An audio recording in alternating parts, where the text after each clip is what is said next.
आमचे आंदोलन पुढे घेतो असे या विभागाचे आमदार शिक्षक आमदार माननीय आसगावकर साहेब यांना देखील माहिती आहे. मी त्यांना वेळोवेळी या गोष्टीबद्दल बोलत असतो की खंडेराव जगदाळे सरांबद्दल आम्ही जेव्हा बोलत असतो इतकं बोलायचं असतं त्या सरांना आम्हाला सांगावं लागतं. आल्यामध्ये मला सांगितलं पंधरा तुझ्याकडे 2 मिनिटं जास्त बोलायचं नाही, कारण आम्ही बोलायचं एवढं आमच्याजवळ, सांगायचं एवढं आमच्याजवळ. गेली 25 वर्ष त्यांचा संघर्ष आम्ही अनुभवतो साहेब.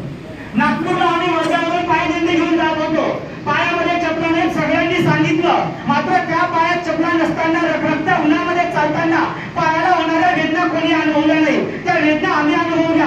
पाया रक्ताळत होती तेव्हा आमची कोणती तरी एक भगिनी उठते पायाला त्यांच्या कपडा फडकं बांधून देते, मात्र हा माणूस म्हणतो मी थांबणार नाही, ते फडकं बाजूला फेका, मला चालायचंय. त्या 60,000 परिवाराच्या घरामध्ये मला हक्काची भाकरी द्यायची.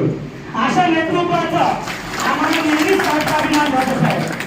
खरं तर इथं सगळ्यांनी उल्लेख केला सरांनी काय आंदोलनं केली, किती आंदोलनं केली, मात्र या आंदोलनामागची पार्श्वभूमी मला वाटतं मी सांगितली पाहिजे. ही का नाही माहित नाही, पण मला माहिती आहे 21 सप्टेंबर 2016 ही तारीख त्यांच्या घरावर दुःखाचा डोंगर कोसळणारी होती.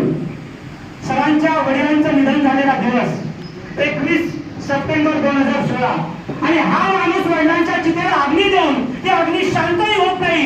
22 सप्टेंबर 2016 याच कोल्हापुरामध्ये शाळा बंद आंदोलनामध्ये उभा राहून लढतो आमच्यासाठी. तेव्हा आम्हाला हा माणूस आमचा बाप वाटतो. बरं एवढंच नाही तर उत्तर कार्य संपत नाही.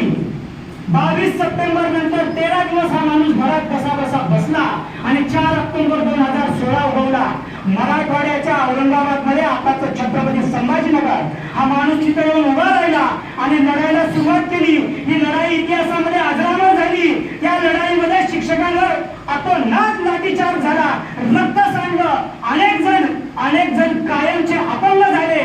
त्यावेळी मी साक्षीदार आहे आणि शेकडो शिक्षक साक्षीदार आहे की आमच्या पाठीवर नागराचे वळून पुढे म्हणून हा माणूस आम्हाला घेऊन पुढे उभा राहायचा.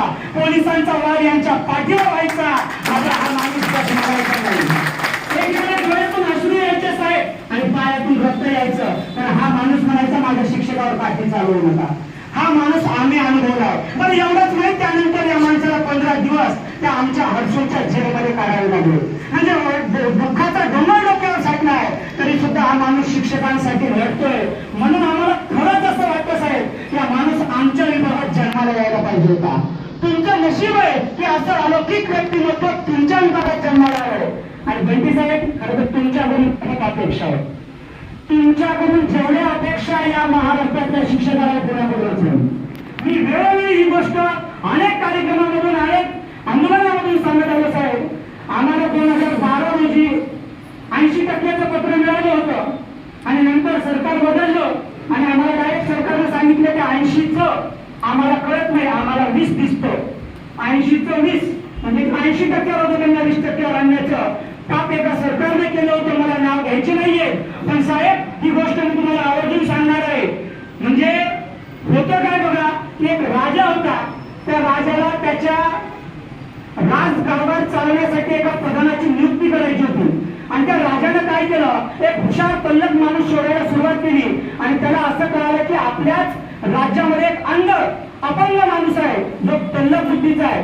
राजाने पुढचा मागचा विचार केला नाही, त्याला प्रधानाच्या पदी नियुक्त केलं, सल्लागार म्हणून नियुक्त केलं आणि त्याच्या सल्ल्याने राज्यकारभार करायला लागला.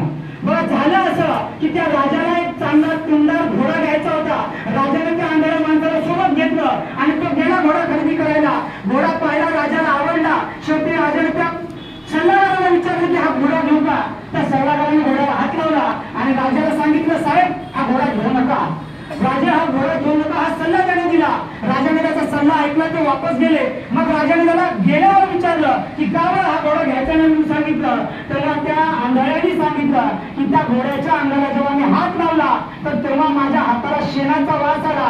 या घोड्याची जी वास झाली ती कुठल्या घोड्याच्या तबेल्यात नाही तर म्हशीच्या घोट्यात झाली.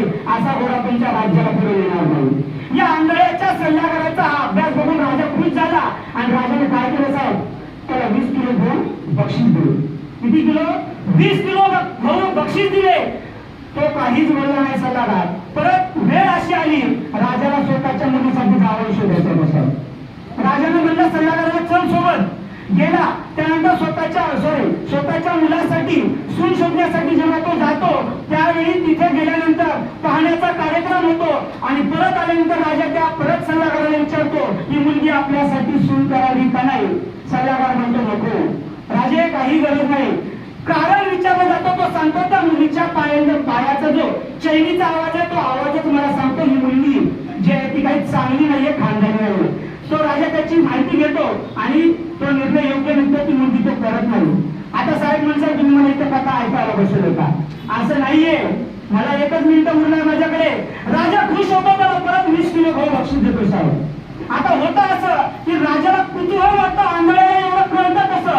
त्यावेळी तो राजा त्याला घेऊन बसतो आणि त्याला विचारतो की बाबा रे तुला एवढं कळतं कसं, तू एवढा हुशार कसा आहेस, तुला माझ्याबद्दल पण काही सांगता येईल का? त्यावेळी त्याने एवढं जबरदस्त उत्तर दिलं साहेब. तो म्हणतो राजे, राग मानणार नसेल तर खरं सांगतो, तुम्ही पण या राजघराण्यात जन्माला आलेले नाही. तुम्ही या राजाला राग येतो, राजा असं कसं बोलतोय? हो साहेब, खोटं वाटलं जाऊन तुमच्या आईला विचारा. राजा धावत जातो, पळत जातो आणि विचारतो की आई मी या घरात जन्माला आलेलो नाहीये का? आई म्हणते तुला कोणी सांगितलं, तू खरं सांग आई. त्याची आई म्हणते बरोबर आहे, तुला आम्ही लहानपणी दत्तक घेतोय तर तुला घरात जन्माला आलो नाही. राजाला एवढं नवल वाटतं, तो राजा सल्लागाराकडे धावत जातो आणि तुला हे कसं कळलं की मी या राजघरात जन्माला आलो नाही. त्यावेळी त्यानं दिलेलं उत्तर साहेब तुम्ही बी लक्षात ठेवा. त्या सल्लागाराने सांगितलं जो माणूस खानदानी आणि राजघराण्यात जन्माला येतो ना तो कोणालाही तुकड्यामध्ये बक्षीस देत नाही. जे सरकार होतं ना ते खानदानी होतं का आम्हाला माहित नाही, पण त्यांनी आम्हाला तुकड्यामध्ये आणलं. आम्हाला तुमच्याकडून आम्हाला साहेब खूप अपेक्षा आहे. आम्हाला माहितीये आपलं सरकार खानदानी आणि म्हणून तुम्हीच आमचं नेतृत्व करा